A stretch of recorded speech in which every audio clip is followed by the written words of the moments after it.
Practice PYQ से नहीं करनी है, पीवाईक्यू से आपको अपने सब्जेक्ट, ये सब्जेक्ट है, ये सब्जेक्ट के इस पोर्शन से सबसे ज्यादा क्वेश्चन पूछे गए। One of the best error free book, one of the best questions, इसको जो बच्चा कर लेता है उसका लेवल ऑटोमेटिकली अप हो जाता है। कोई क्यों चाहेगा अपनी बॉडी को इतना पेन देना। सबसे इंपॉर्टेंट पॉइंट आपको क्या ध्यान रखना है, अब मैं बहुत इंपॉर्टेंट पॉइंट्स आपको बता रही हूँ।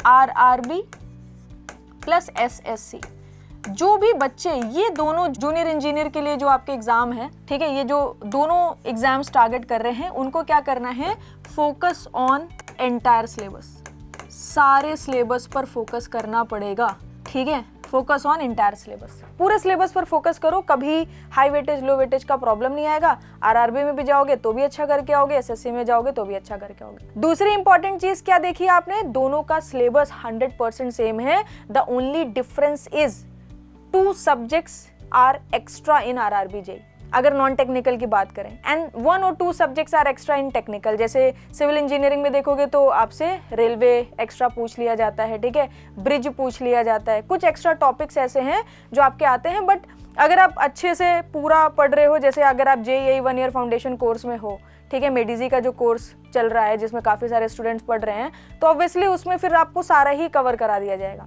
आपको नहीं सिलेबस सेग्रीगेशन करना है कि अच्छा ये SSC का है, ये RRB का है, because in that particular batch you are getting 100% of the syllabus, आपका सब कवर हो जाएगा। अब नॉन टेक में अगर आप देखोगे, जैसे मैंने बताया, बेसिक्स ऑफ कंप्यूटर SSC में नहीं पूछा जा रहा है, RRB में पूछा जा रहा है, and basics of mathematics SSC में नहीं पूछा जा रहा है, RRB में पूछा जा रहा है, तो वो भी चीज़ आपको करा दी जाएगी, ठीक है। But what I am saying कि आपको पूरे एंटायर सिलेबस पर फोकस करना है, और जो एक्स्ट्रा वाला पोर्शन है उस पर भी आपको फोकस करना है, उसको भी अच्छी तरीके से कवर करना है, छोड़ना नहीं है, ठीक है। देन इंपॉर्टेंट पॉइंट क्या है, जब आप सब्जेक्ट कवर कर रहे हो ना, तो SSC JEE and RRB JEE दोनों के ही प्रीवियस ईयर क्वेश्चन PYQs आपको यहाँ पर सॉल्व करने हैं। साथ ही साथ जैसे जैसे आपके सब्जेक्ट कंप्लीट होते जा रहे हैं, दोनों के प्रीवियस ईयर क्वेश्चन सॉल्व कर लो।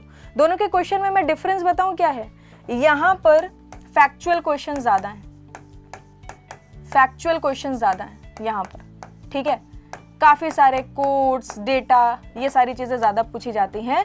और यहाँ पर देखोगे तो सिंपल क्वेश्चन ज्यादा आपको देखने को मिलेंगे, simple questions, simple questions, simple questions in this CBT 1 plus statement question in CBT 2, statement questions in CBT 2।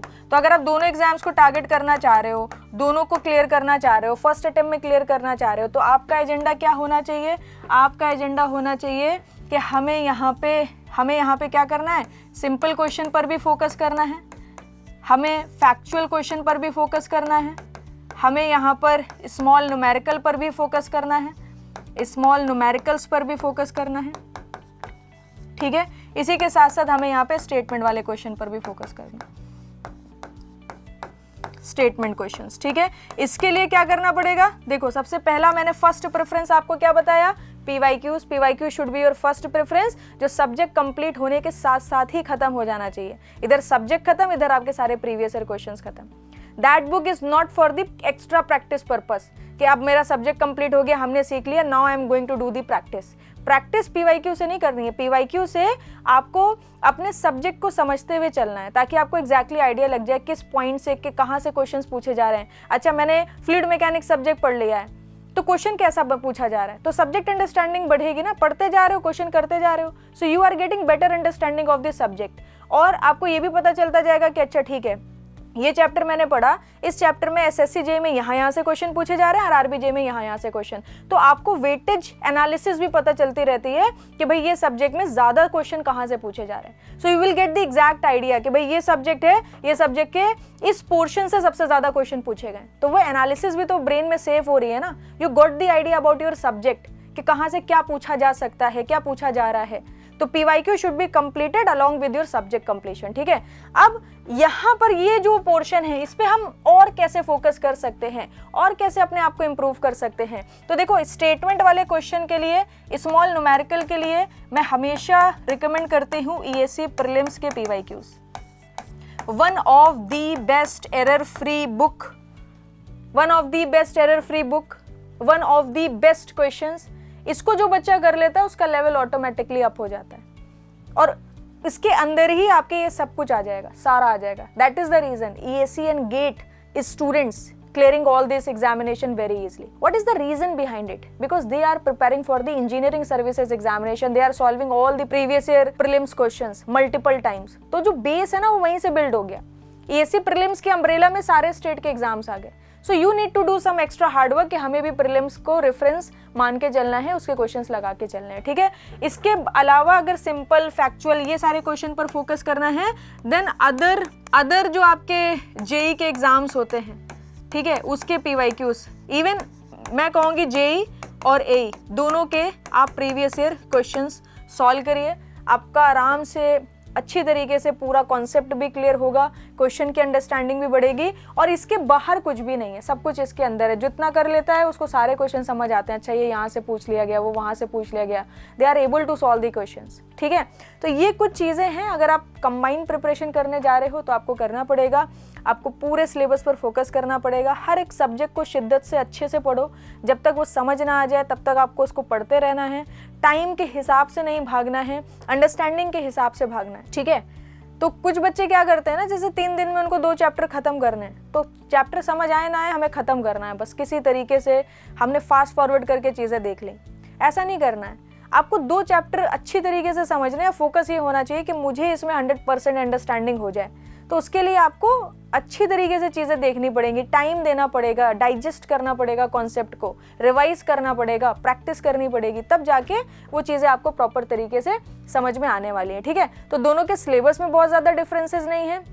दोनों पोस्ट आपकी सेम है, तरीका सेम है, और आप आसानी से इन बातों का ध्यान में रख के सारी चीज़ें कर सकते हो. तो मैंने आपको प्रैक्टिस बुक भी बता दी.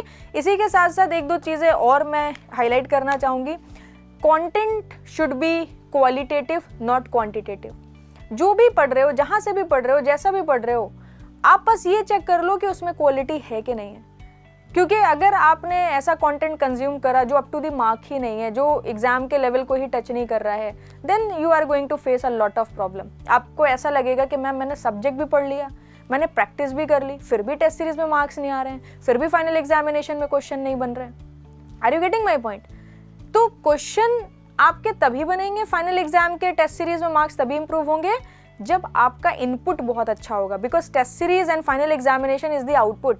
If you want a good output you need to provide good input also. So quality content is very important, ठीक है.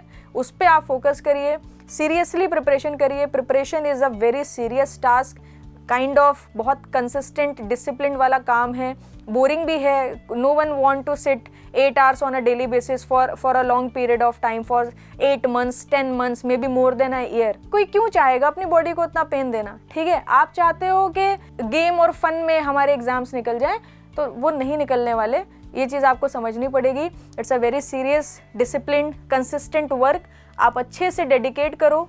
बाकी सारे फन और सारी चीज़ें छोड़ के definitely you need to take breaks. कभी कभी आपको अच्छे से एंजॉय भी करना है अपनी लाइफ को. बट जब आप पढ़ रहे हो तो वहाँ पर कंटेंट की बात होनी चाहिए. वहाँ पर ये बात होनी चाहिए कि ये टॉपिक है और इसकी 100% अंडरस्टैंडिंग आप तक कैसे पहुँच रही है, ठीक है. वो इंपॉर्टेंट है. That should not be distracted. कि क्लास ही डिस्ट्रैक्टेड हो गई तो फिर कैसे पढ़ोगे, कैसे डिसिप्लिन मेंटेन करोगे ना. That is very important. कोई भी डाउट हो आप पूछिएगा, मैं कोशिश करूँगी कि आपके डाउट्स को क्लियर कर दूँ, ठीक है. And very soon I am going to start revision sessions on the YouTube. Fluid mechanics हो गया, थर्मोडायनेमिक्स हो गया, अप्लाइड थर्मोडायनेमिक्स हो गया. इसके आपको 1 शॉट मैराथन्स मिलेंगे. जैसे ही एसएससी का नोटिफिकेशन आएगा I will come with some very good quality sessions जो आपको बहुत ज़्यादा बेनिफिट्स देंगे. Okay, so thank you very much. Goodbye, take care.